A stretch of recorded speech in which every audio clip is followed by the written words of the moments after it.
and welcome to Journeys and Journals. I'm Bernie Martin Beck, and we get to explore history.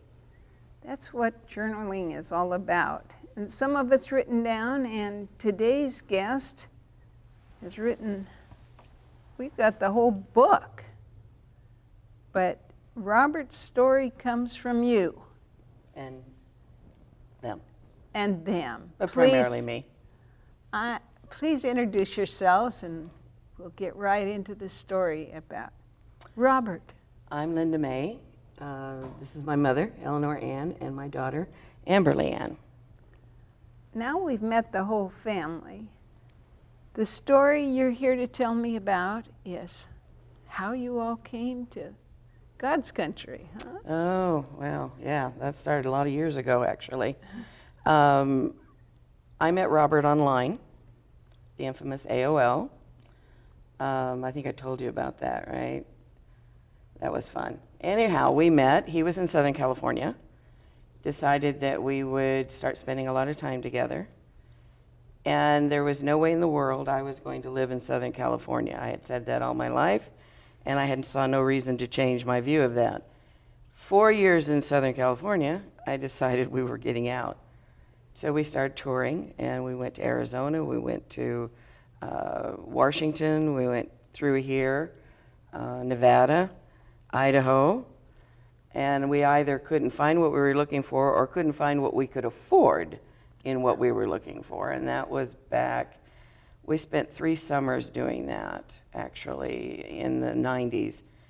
So in 99, in April, Robert was really into ultralight airplanes. He wanted to build an ultralight airplane in the worst way, and he had written articles for RC Modeler, the magazine, and they would send him kits to make, and then he would review the kits for them. He also worked with a young man back in South Carolina who built ultralights and kind of got him started on it. So we were going to move, and he was going to build an ultralight. So we couldn't find anything. Couldn't find a barn, couldn't find a big enough garage, couldn't find, whatever. We came back here a second time because online he had met some folks that were into ultralights, and they lived in Cave Junction. So you get out the map, you find out where the heck is Cave Junction. Is there a store? And decided we would come up and look. Well, the first year we came up and looked, we couldn't find a thing. Just couldn't do it. So we went back home, spent the winter, and said, all right, let's try it again. So we came back up. On the last day, we're having dinner down at old Steve Areno's with our realtor, with Ula, and we're going, I guess we go home again, and she says, you know what? I know a guy whose wife ran off with the preacher. Oh. And he might be ready to sell his house. So she gave him a call. He said, bring them up. So we went up there and looked around. The house was great. No barn, no big garage, no flat ground. But the house was great, a beautiful view, but nothing that would do horses or ultralights. And we weren't sure. So we went home. But Robert said, no, I liked it. And all right, if you like it, we're going to go back up. So we spent about a week and a half at the house, 748 miles one way. So we drove back up, and I said, let's just sit here for a while. So we went out on the deck, and I just sat there, and I went, can I see my life here? Remember, this is a horse person, and there's no flat ground. But the house, we loved the house. It had the big rooms, it had the vaulted ceilings, it had those things, and we could afford it, sort of. So we said, well, we need to think about it a little bit more. Went back home. 700 and some 48 miles. A week later, he says, I really want that house. Back in the car, back up here. Now the car's on autopilot. So sure, it knows the way. By now. So we drove back up, and again, I'm sitting out on the deck and going, can I see myself living here? Well, by that time, I was so tired of traveling and looking around, and You Yeah, gave up. I did. I really, really did. I just said he loves the house. It's his house. He's buying it. I'm just the chauffeur. It's a done deal. So we then made the deal. Ironically, the gentleman that owned the house, his name was Robert, and his wife was Linda. Oh, Yeah, older man, younger woman. Robert, Linda, older man, younger woman. It was kind of fate, so we well, let's ended up meet there. this older man. Yeah. And he is Robert, Robert C. Dick. Robert Charles. and Robert has written this marvelous book. What is his expertise besides being a soldier boy? Well, what isn't? What wasn't? Actually, literally, he was joined John Deere, and when he came out of the service, he just wanted to work. He said when he got out of the military, I've went heard in that. at 17, and he just wanted to work. So he went to work for John Deere, and then he was kind of getting tired of John Deere, and one of his relatives somewhere along the pike said, you know, they're hiring at the fire department. And he said, it's telling Robert it's a good deal because you only work a few days and then you get a few days off and so on and so forth. So he said, well, okay. So he went over and applied and he got on to the fire department. And this is where? Arcadia, California. Okay, we're talking 700 miles. Now, how do these ladies fit into your story? That book is a direct result of that young lady right there. Ah, your daughter. Absolutely. Now, how did you fit into this book? When I met, we called him Bob, so Robert Charles Dick, but we called him Bob. He started to tell me some of his stories from the war, and honestly, I'd never heard stories from the World War II before, especially not firsthand. And I was just amazed to hear the humanity. I was amazed to hear the humor. I mean, it was just so interesting that he was able to find funny things and funny ways to look at things and to talk about it. And so I just said to my mom, I said, we've got to get him to write this down, even if it's just for us, Right. to save his stories. And so I guess that was sort of what got the ball rolling. Oh, wonderful. You said tank driver. He was a tank commander. Commander. Oh, a tank commander. Oh, yes, now tell very me, proud of that. What does that mean? I haven't got a clue, except that he was the one that got to drive and tell the other guys what to do, I guess. okay, cold reception, no complaints. These get very hot. I Oh, imagine yeah. they get cold in there too. Oh, yeah. Um, Now, he was in the Pacific, specifically Okinawa. oh, well, it's hot. Hot and hot. She was born in Okinawa. Oh, But yeah. much later. Much later. Yes, Yeah. good thing. Your mom and I are more the same age. Grandma and I are more Yeah. the same age.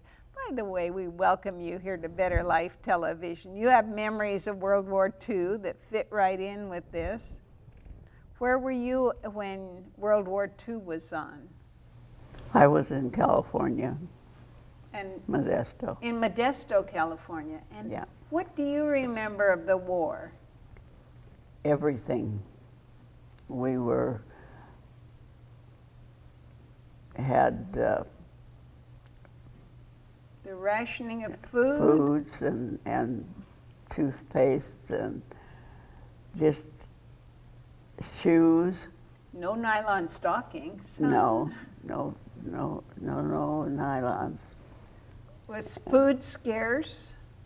No, it wasn't really scarce, but it was, you had coupons, little books, and you would use those Along with money. with money to get like butter, If they had it? if they had it. If they had it was right. Did you stand in line waiting for items? Oh, yes. And shoes and all those things were scarce. Very scarce. So along comes this man who knows the stories from over there. We only knew them from over here. But here he is at an office. What's that about?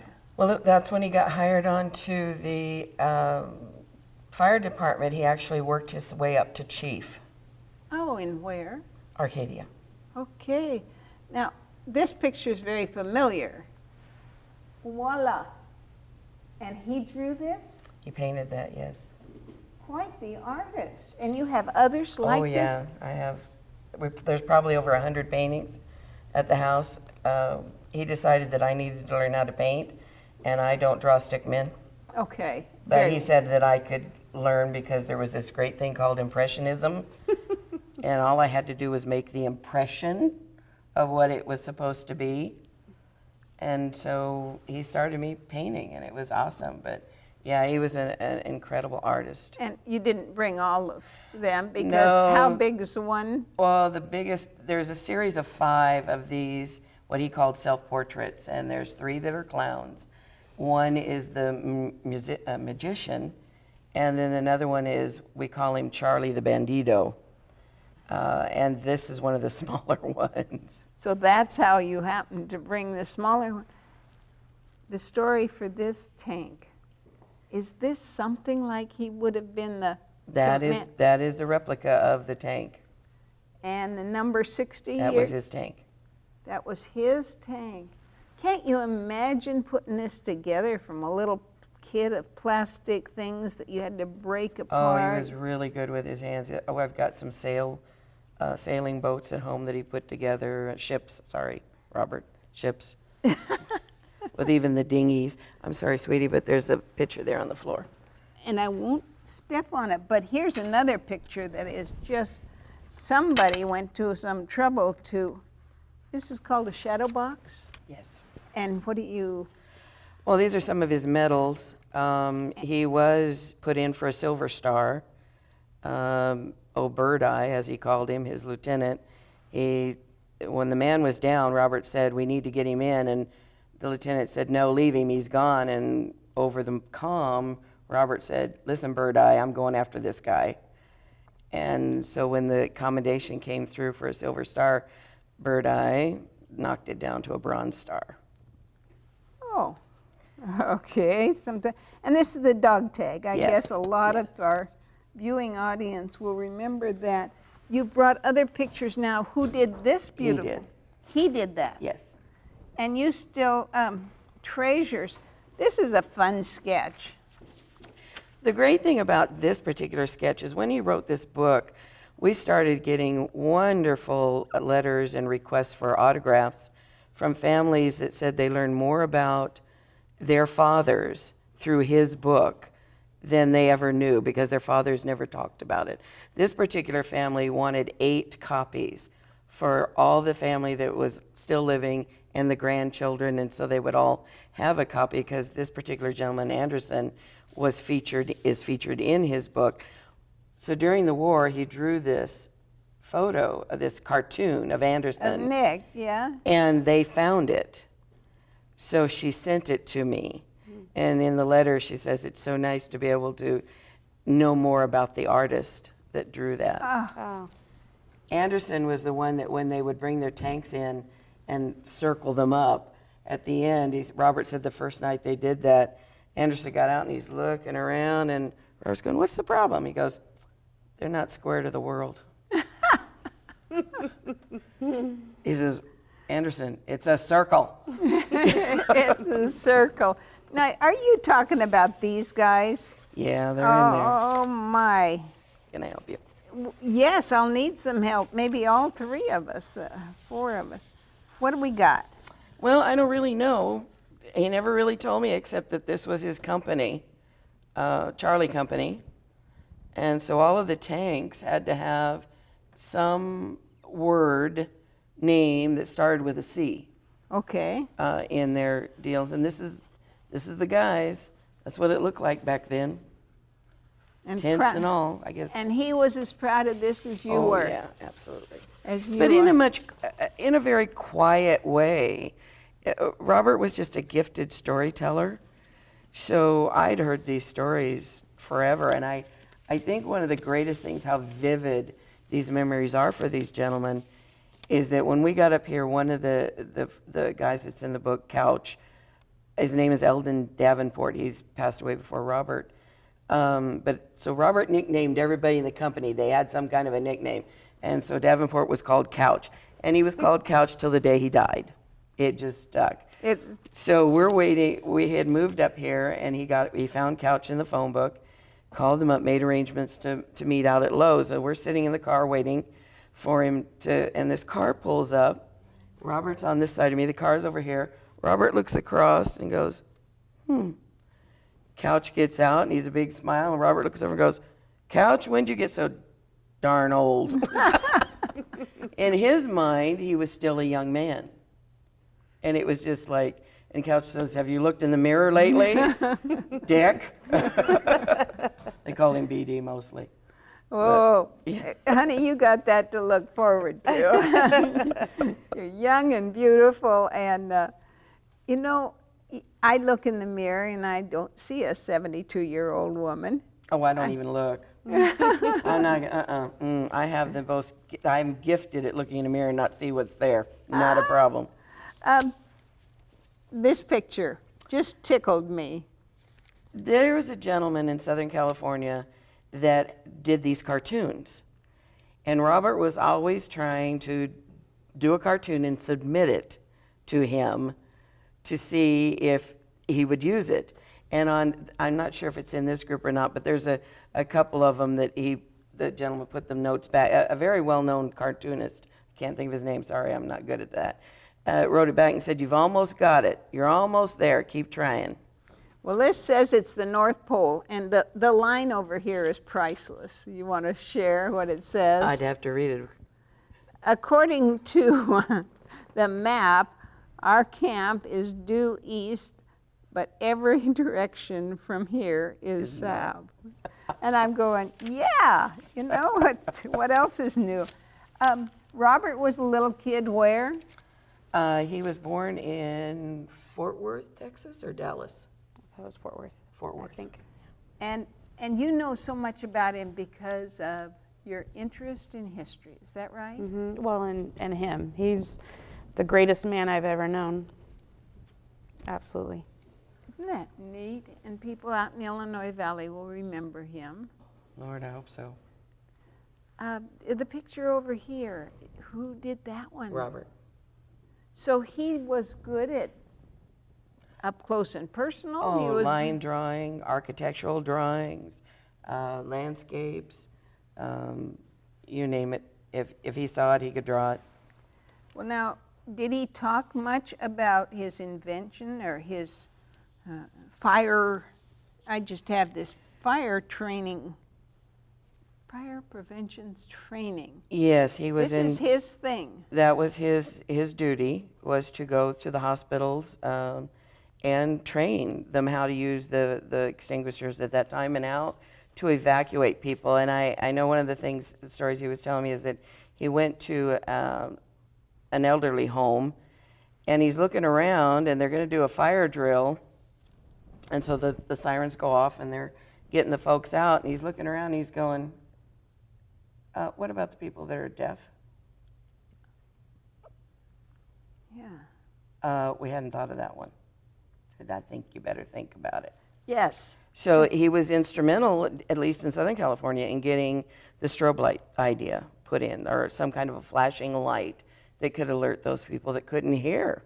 So the he's sirens. an out-of-the-box thinker. Oh, yeah, absolutely. A Renaissance fella indeed, who's got a lot of interest, because this is where he's oh, look at the nurses. Aren't Yes. those right out of the 50s or Yep, 60s? Yep.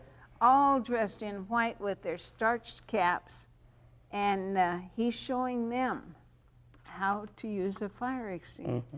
I thought we always knew. No, most people take a fire extinguisher and start at the top, and you have to extinguish the oxygen below at ground level. And that's one of the things he'd teach, but fire extinguishers weren't always around, were they? They were tanks. They were long- big soda and something. I didn't always pay a lot of attention to what he told me. Yeah. I'm ashamed to say. Well, folks, that's the way we all feel. We wished we'd have had a tape recording. I don't know if you can pick that up, but I'm sorry, I didn't mean to interrupt. He drew this, painted that as well. Oh, and this is fire. Yes, it's about the fire in Chicago or something to memorialize some big fire somewhere. Yeah, that was one big fire that kicked over the lantern, and there went Chicago.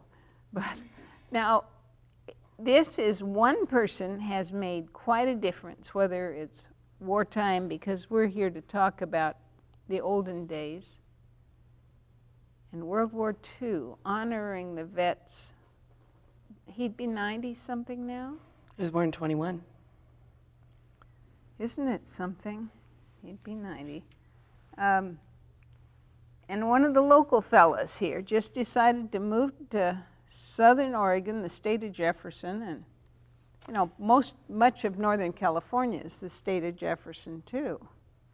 That cap is the tanker's hat.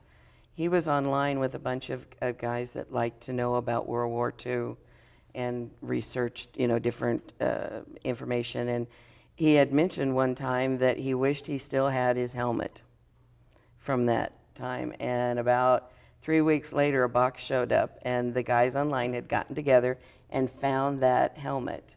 And this is And the sent way it it to him. was. Yep. Can you imagine nowadays? I mean, now they'd have, but there's some kind of a hearing It's just a flap over the attenuator. ear.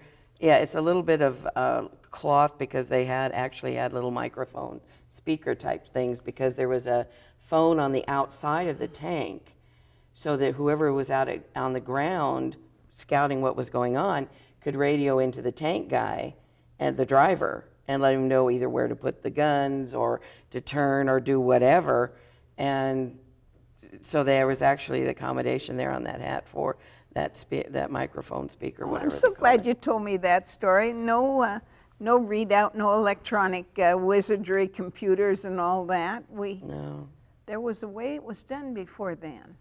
One of the things he told me a great deal about was on those tanks, when they got them, they were white enamel inside. And keeping them clean with all the oil and the diesel was really a chore. But the ladies, he was telling us that, remember that the ladies that worked on the tanks would pack magazines in cubby holes or newspapers or something that they thought the boys would like to have. They tried candy bars and soon found out that was not a good idea. Yeah.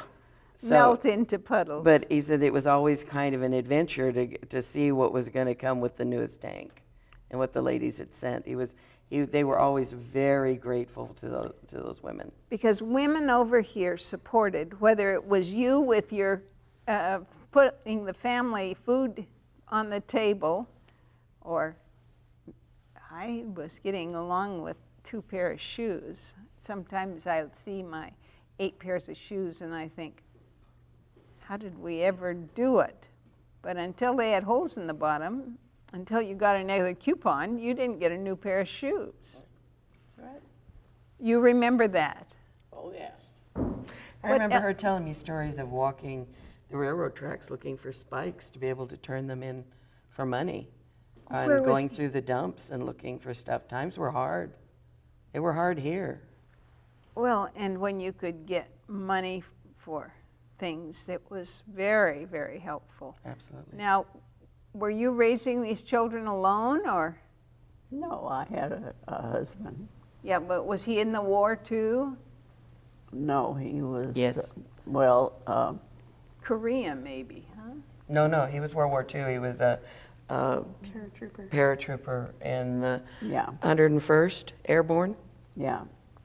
82nd. Oh, I'm sorry. I think it was called 82nd. And it was, he was a paratrooper and he was in the England area more than, and So you had one in one theater and one in the other. There, yeah, Okay. one in each. Do you remember the Now, day war was over? How did you celebrate? Do you remember that day? Yes, I do. It was a quiet, somber, just, When war we was. don't believe it's over. We don't believe we did. Oh. We did it. We did it. We don't. I don't believe we did it. Oh, I understand in Medford that not only did people get in their cars and honk their horns, they came with their lumber carrying huge machines driving up and down the streets. And it was here they'd shut up shops and everybody'd go outside and celebrate. But you're right, it was tough times and it was a time of somber time for us all. Yeah. I'm glad that you're here. I'm glad you encouraged him to write this book. Tell me your favorite. What was it like? I spent hours writing letters to servicemen, Oh, did you? and that was what I did and I tried to find a serviceman from an area close to where I was, and then I could get some newspaper clippings from that. Thank you for sharing that. This ring went through the war. Oh, that's a big, that's a gold nugget, right? It was bought in China by a young man that was on the ships just before they went onto the beach. And he told Robert that if I don't make it, this is yours. Oh, And then he sent it through Couch back to Robert. So Robert, 2 of the tanks had went down on the coral reef. They didn't make it off the reef. I mean, they made it out of the truck and down. So Robert thought he had died, and then it turned out later he hadn't died. And he said, no, you keep the ring. And he wore it till he died. thank you so much for Thank sharing you. your story and for bringing Mom and your daughter. I'm Bernie Martin Beck saying thanks for tuning in. We honor the veterans. Yes. Thanks. We love America.